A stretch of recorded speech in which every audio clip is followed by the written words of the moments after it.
की इस वीडियो में हम लोग जॉन कीट्स द्वारा लिखी गई पोइम ओड टू ऑटम के एग्ज़ामिनेशन पॉइंट ऑफ व्यू से जो short and very short question बनते हैं उन क्वेश्चंस को डिस्कस करने जा रहे हैं। इससे पहले कि हम लोग क्वेश्चंस को स्टार्ट करें तो पोइट के बारे में जान लेते हैं।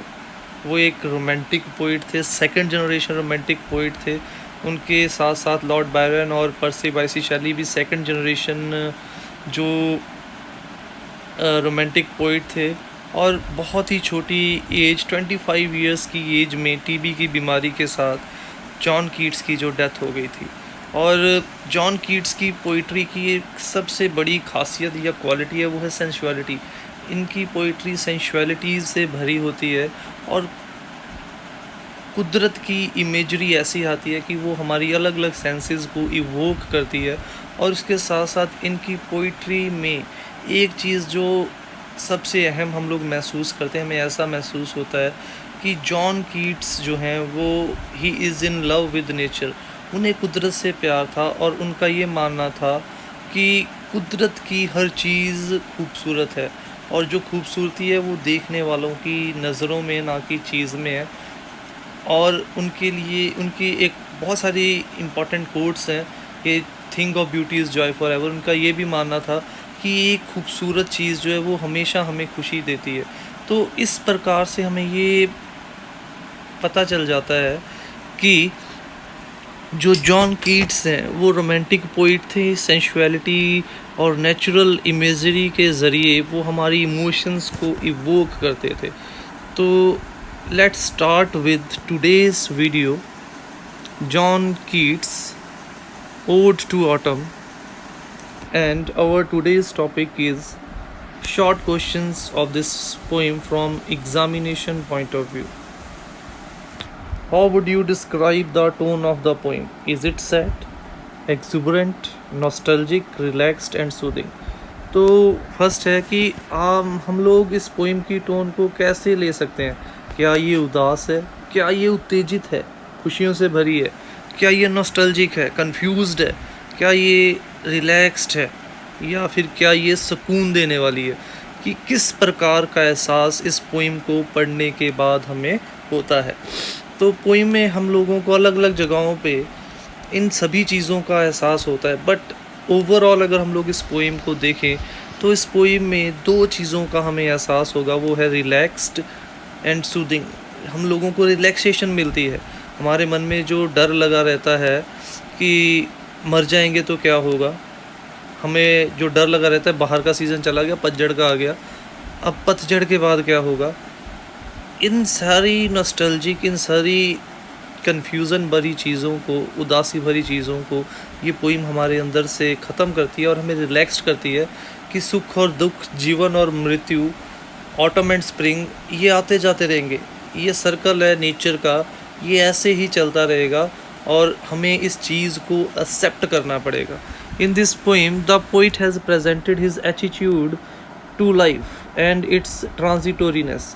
इस पोइम में पोइट ने अपना ज़िंदगी के प्रति रवैया बताया और ये भी बताया कि किस प्रकार से उसका रवैया एक के बाद एक बदलता भी है, ट्रांजिटोरीनेस करता है। The fullness of autumn is marked by undertones of melancholy. तो ऑटम का आना जो है उस स्टार्टिंग में हमें उदासी का एहसास होता है। हम सब लोग ऑटम ये मानते हैं पतझड़ का मौसम है, पेड़ पौधे से पत्ते जो हैं वो झड़ जाते हैं। तो अगर हम लोग देखें कि ऑटम को अगर नज़दीकी से ना देखें, अपनी नॉर्मल नज़र से देखें, तो हमें ऑटम के अंदर उदासी का आभास होगा।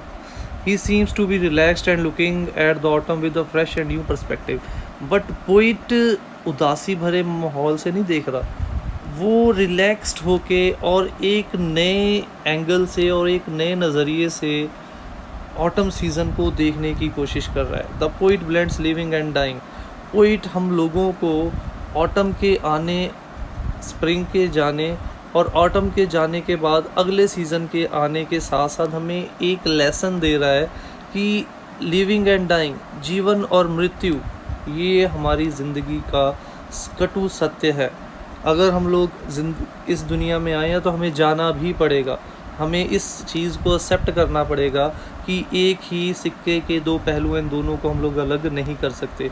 द प्लेजेंट एंड अनप्लेजेंट, अच्छा और बुरा, because they are in extricably one. तो पोइट कहता है ये सारी चीज़ें एक दूसरे के साथ जुड़ी हुई हैं, ये एक ही सिक्के के दो पहलू हैं, इन दोनों को हम लोग अलग नहीं कर सकते। He accepts the reality of mixed nature of the world. इसीलिए ना तो वो उदास होता है, ना वो उत्तेजित होता है, ना वो नॉस्टैल्जिक होता है, ना वो सूद होता है, बल्कि एक बैलेंस्ड माइंड, एक रिलैक्स्ड माइंड होने के साथ साथ वो ये कहता है कि हम सब लोगों को ये मानना पड़ेगा कि कुदरत का मिक्स्ड नेचर है, वो एक लेवल पे नहीं चलेगी। कभी ज़िंदगी में खुशियाँ आएंगी, कभी ज़िंदगी में दुख आएंगे, ज़िंदगी आई है तो मृत्यु भी आएगी, अच्छी चीज़ें आई हैं तो बुरी चीज़ें भी आएंगी। हमें इस हकीकत को मानना पड़ेगा, स्वीकार करना पड़ेगा। और इसीलिए अगर ओवरऑल हम लोग कहें तो इस पोइम की जो टोन है वो है relaxed. Coming on to our next question, how does Keats addresses autumn in the opening lines of the poem, कि किस तरीके से जो कवि है वो ओपनिंग पहले स्टेंजा के अंदर ऑटम की खूबियों को बताता है, या ऑटम को season of fruitfulness and abundance कैसे बताता है। तो दो क्वेश्चन बनते हैं इसके। How does the poet describe autumn as a season of fruitfulness and abundance. The poet has wonderfully depicted a beautiful image of autumn season at first sight। तो poet ने एक हैरान कर देने वाली, एक बहुत ही खूबसूरत ऑटम सीज़न की सेंशुअल तस्वीर पहली नज़र में हमारे सामने पेश की है। हमें उस नज़रिए से दिखाने की कोशिश की है जिस नज़रिए से हम लोगों ने शायद कभी भी ऑटम सीज़न को नहीं देखा होगा। अगर आप लोगों ने कभी ऑटम के अंदर ये खूबियाँ जो हम लोगों के इस पोइम पढ़ने के बाद महसूस हुई हैं, जब देखी हैं, अगर आप लोगों ने इस पोइम पढ़ने से कभी इन चीज़ों को महसूस किया है तो आप कमेंट सेक्शन में ज़रूर बताइए। अगर नहीं किया है तो भी आप बताइए कि पोइट ने किस तरीके से आपकी सोचने समझने के रवैये को चेंज कर दिया। The poet has presented autumn as a season of mist and fruitfulness. Poet ने ऑटम को फूलों की खुशबुओं और फलों से भरे हुए एक मौसम के तौर पे पेश किया है। The poet tells that autumn season fill all the fruits with ripeness to the core. वो बताता है कि किस तरीके से ऑटम सीज़न की गर्माइश के कारण सभी फल जो है वो अंदर तक पक के तैयार हो जाते हैं, मिठास से भर जाते हैं। It loots the Apple trees with fruit. वो सेब के पेड़ों को फलों से भर देता है। In other words, the poet has wonderfully presented the sensuous images of wine। ये कहना भी गलत नहीं होगा कि उसने बड़े ही खूबसूरत सेंसुअस इमेजरी बताई है वाइन्स का, फलों से फूलों से भर जाना, स्वेलिंग गॉड GOURDS आना यहाँ पे, कद्दू का पक के तैयार हो जाना, हेज़लनट्स बादाम के अंदर गिरी का पड़ जाना, एंड द हनी बीज और शहद मधुमक्खियों का ज़्यादा से ज़्यादा शहद को अपने छत्तों में इकट्ठा कर लेना। ये सारी की सारी जो चीज़ें हैं, ये सारे के सारे जो टास्क हैं वो ऑटम सीज़न के कारण ही होते हैं। और दूसरे शब्दों में ये कहें, अगर हम लोग ये भी कह दें कि ये सारी की सारी चीज़ें ऑटम सीज़न की क्वालिटीज़ हैं तो भी गलत नहीं होगा। तो इस तरीके से हम लोग देखते हैं फर्स्ट स्टैंजा के अंदर बहुत ही खूबसूरती से पोइट ने ऑटम सीज़न को फ्रूटफुलनेस और अबंडेंस का एक सीज़न के तौर पे हमारे सामने पेश किया है। Coming on to our next question, what are the activities of autumn described in the second stanza. कि सेकंड स्टैंजा में ऑटम की कौन कौन सी एक्टिविटीज़ को दर्शाया गया है, या फिर ये कह लीजिए सेकंड स्टैंजा में पर्सोनिफिकेशन की गई है, ऑटम को किन चीज़ों में पर्सोनिफाई किया। In the second stanza the poet has presented autumn as a विनोअर।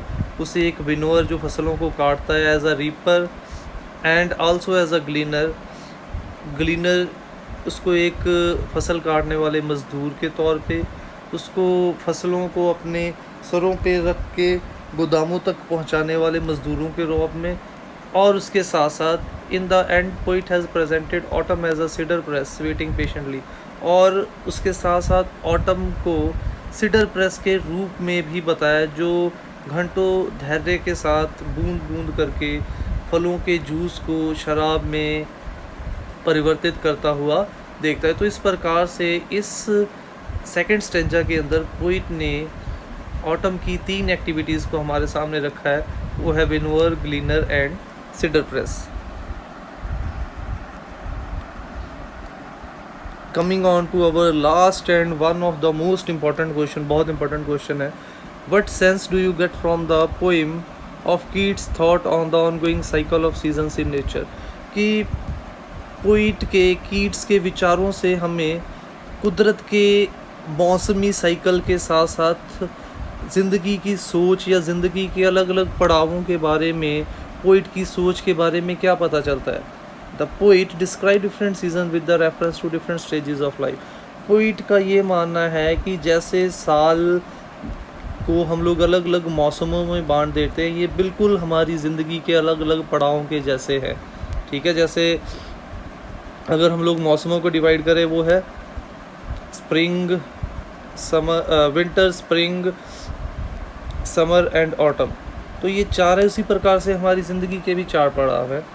Adulthood, adolescence, adulthood, उसके बाद है मैच्योरिटी और तीसरी है ओल्ड एज। तो पोइट कहता है कि जिस प्रकार से हम लोगों ने साल को मौसमों में बांटा है, उसी प्रकार से हमारी ज़िंदगी भी अलग अलग पड़ाव में बटी हुई है। He says that when autumn's harvest is over, the fields will be bare, the swathes with their twine flower cut down, the cedar press dry, the sky is empty। तो वो कहता है कि जैसे जब पतझड़ के मौसम के बाद खेतों से फसलें कट जाएंगी, जो फूल हैं वो भी कट जाएंगे, सीडर प्रेस भी खाली हो जाएगा, आकाश भी खाली हो जाएगा, तो हमें ऐसा लगेगा कि सब कुछ ख़त्म हो गया। जैसे ज़िंदगी में कई बार एकदम से दुख आ जाता है, हम लोग कहते हैं कि इससे अच्छा तो हम लोग मर जाए। तो उसी प्रकार से ऑटम सीज़न के बाद भी हमें ऐसा लगता है कि जैसे सारी कुदरती खूबसूरती जो है वो ख़त्म हो गई। But the connection of this harvesting to the seasonal cycle softens the edge of the tragedy. But जैसे ही हम लोग इस चीज़ का कुदरती मौसमों के बदलने के साथ जोड़ के देखते हैं, तो इस चीज़ का दुख हमें नहीं होता। क्यों? क्योंकि हमें पता है in time spring will come again. क्योंकि हमें पता है कि पतझड़ चला गया है, तो धीरे धीरे करके विंटर का मौसम आएगा, विंटर के बाद फिर से स्प्रिंग सीज़न आएगा, फिर से the fields will grow again and bird song will return, फिर से फलों फूल फसलें लग जाएंगी, फिर से पक्षियों का गाना वापस आ जाएगा, फिर से आकाश में हवाएं चलनी शुरू हो जाएंगी। तो इसी प्रकार से पोइट कहता है कि जिस प्रकार से हम लोग पहले पतझड़ के मौसम के बाद खाली खेतों को देख के उदास नहीं होते, क्योंकि हमें पता है फिर से अगला सीज़न आ जाएगा, उसी प्रकार से पोइट इसे हमारी ज़िंदगी के साथ जोड़ता है। कहता है the speaker knows joys and sorrows, song and silence are intimately connected as the twined flowers in the field. तो पोइट बिल्कुल जानता है कि सुख और दुख, जीवन और मृत्यु, खामोशी और संगीत, ये बिल्कुल एक दूसरे के साथ जुड़े हैं। जैसे खेत में उगते हुए फूल मौसमों के साथ जुड़े हुए हैं। तो इसीलिए वो कहता है कि जैसे एक बार फसल कट गई तो हमें अफसोस नहीं करना चाहिए, क्योंकि अगला मौसम आएगा, फिर से फल और फूल लग जाएंगे। उसी प्रकार से ज़िंदगी में भी सुख और दुख, अप्स एंड डाउन्स आती रहेंगी। हमें उदास नहीं होना चाहिए, बल्कि बोल्डली हर चैलेंज को फेस करना चाहिए।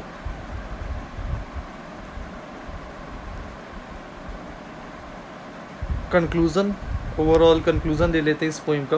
To conclude we can say that through this poem poet has not only presented autumn as a season of ripeness and fruitfulness, but also presented nature as an everlasting source of beauty and inspiration.